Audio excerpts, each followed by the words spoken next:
back, YouTubers. I am Jason Wiersema. This is Tankers Fantasy Football, and we're going to get right into some buy or sells for your Week 9, because I know a lot of your trade deadlines are probably coming up in your league, so we really got to grind out some good ones for you guys this week. But before we get started, you know how we do at Tankers Fantasy Football. Maybe you throw us a subscribe, maybe you don't, maybe you toss us a like, maybe you don't, maybe you go fuck yourself. Or we're going to leave out some LeVeon Bell.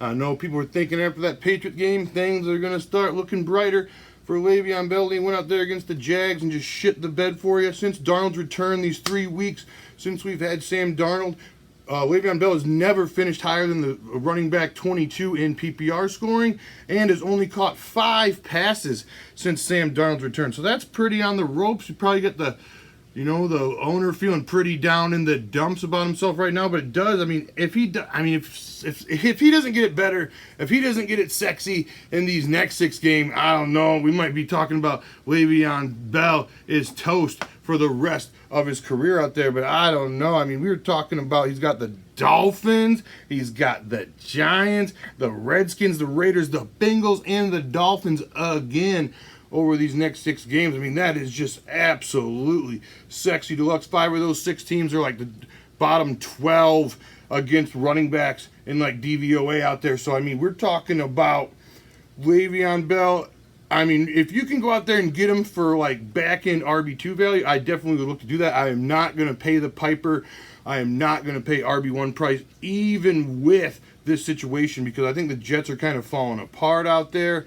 I don't know. There's a trade rumors out there. Players are getting mad that they thought they were going to be traded. They weren't down with being traded. You know, it's getting pretty dicey out there in Jetland. If you can go out there and get LeVeon Bell for some back-end RB2 price, I would be all in on that. We got some David Montgomery. Well, this is like the one that I'm not really sure necessarily what to do with. I want to say sell David Montgomery. I really do. But, I mean, if he's got the Packers, who are the 6th worst team against fantasy running backs, and he's got the Chiefs, who are the 4th worst team against fantasy running backs, and those are fantasy playoff matchups out there. So I guess if you are going to sell him, you can talk about those 2 things to the owners you are selling him to out there, because he's probably going to have a tough matchup out there against the Philadelphia Eagles D this week, who are very good against the run. So, I mean, the workload was definitely there last week. He had his best game of the season by far. His first game over 14 PPR points thus far this season. I'm feeling pretty good about it, but I mean, yeah, he's out there for like 82% of the running. He had 82% of the running back rushes. He had a 15% target share last week as well. I mean, he's looking kind of like a strong RB2 moving forward, but I'm just not completely sold on this Chicago Bears situation. So if you can go out there and get some high-end RB2 value for Montgomery, I would probably look to do that. Otherwise, he might be a strong hold. All right, we got some James White on the season. He has finished no worse than RB23 in PPR scoring, but he has never finished better than RB14 out there. He is very consistent. I mean, he scored only once, but entering last week, James White was actually leading the NFL in red zone targets, which is pretty sexy deluxe. And after last week, after week 8, he was still 3rd in the league in red zone targets, behind his teammate Julian Edelman and Mike Evans. But he's got 4 targets within the opponent's 10-yard line. I know he hasn't touched the ball inside the 5. He's not really going to be getting these goal line touches out there. That's more reserved for Sony Michel and the likes of Tom Brady and his quarterback sneakery. But I mean, you just got to think James White. He's got to get his ass in the end zone. He's only found the end zone once this year. It's got to be looking sexy. I mean, the Patriots haven't really had to play in a competitive game in the 4th quarter, and once they start having to actually do that, I'm looking to see a lot more James White usage in these hurry-up offenses late in the game, maybe late in the first half, late in the second half, and that could just equal more sexy deluxe things for James White. So if you go out there and get James White on the cheap, I would definitely look to do that. We got Kenyon Drake. I think this is a definite sell. I think you need to find your David Johnson owner, find your Chase Edmonds owner. Hopefully they are just thirsty for a running back this week, and I would try to go out there and get whatever I can out of Kenyon Drake moving to Arizona. All right, we got some Mixon out there. He kind of, we had to dig him up. We might have to dig him back up, boys, but you know what we're digging him back up for?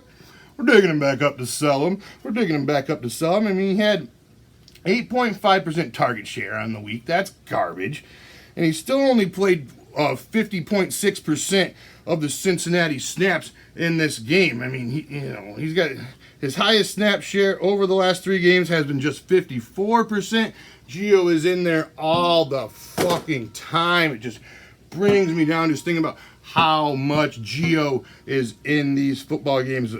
I mean, talking about Andy Dalton getting benched out there, we're not really sure what this other quarterback is going to be about. So, I mean, if there wasn't 8 men in the box with Dalton, there's probably looking to be 8 men in the box without Dalton. So, I mean, I don't know. I'm sketched out about it.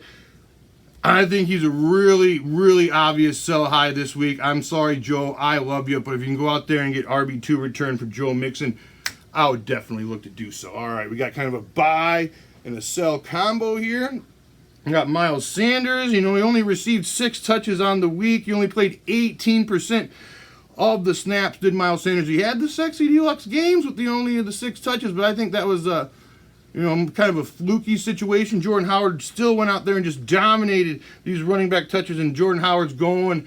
I mean, he's got the Bears coming into Philly, so Jordan Howard's out there talking revenge game, looking to beat the shit out of the Bears, and I don't blame him out there. So I'm looking to buy Jordan Howard, and I'm looking to sell Myles Sanders moving into this week. Got some Mike Williams. I mean, Mike Williams, the guy's got, 50 targets on the season already. He only had 60-some targets last year. I mean, the targets are there. The touchdowns, however, are not there. He had the 10 receiving touchdowns last year. He's got a big goose egg in the touchdown department this year, but he's at least 14% of the Chicago. He got at least 14% of the Chargers targets in every game since week 1.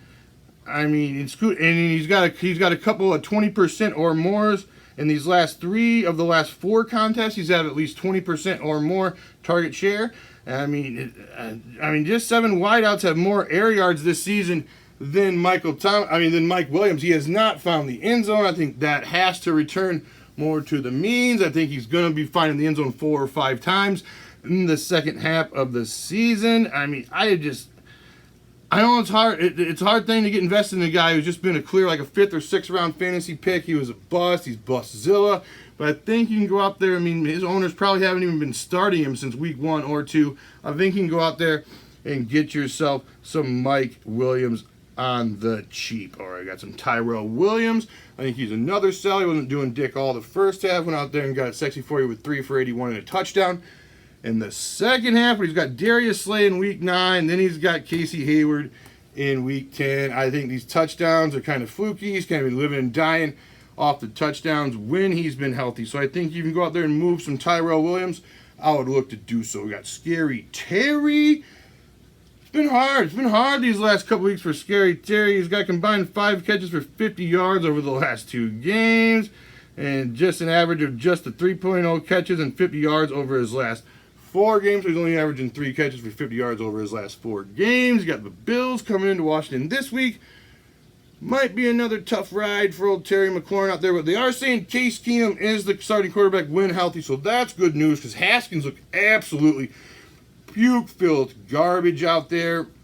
I know Case Keenum's not like a world beater or anything, but Case Keenum does love your boy Scary Terry. I think the talent is there. I don't think the talent is the problem whatsoever. I think it's the Redskins' passing game. I think it's been their opponents as of late, but if you can go out there and get Scary Terry for pennies on the dollar, I would definitely look to do so. All right, out there, you like the cut of my jib, throw us a subscribe down there, hit that like button. If you're feeling generous, get us some shares going. We got to get the tankers on the map, boys. So give us a share us with your league mates, share us on Facebook. I'll do some spamming for me if you like. Drop this video in some forums if you're feeling real generous out there. I mean, the likes have been getting sexy. We had a 93 like video in week 7, had an 88 like video in week 8, and 88 likes and the 9 dislikes. But I think the 9 dislikes are more about me telling people to go fuck themselves at the beginning of the video. Some people aren't really down with that. Well, I'm not telling you necessarily to go fuck yourself, but if you're gonna be a little hater pants and not like or subscribe or being all a little like this guy's this guy sucks. Well, then you can go fuck yourself, I guess. But all in on the 9 dislikes. It kind of, makes you feel alive. You're getting a little dislikes out there, but all right, boys, I'm rambling out there. I'm rambling, man. If you got any questions, put them down in the comment section below. All your buys, all your sell questions, all your who do I start questions. Still got some waiver wire questions. Put those down there too, boys. Holler at me.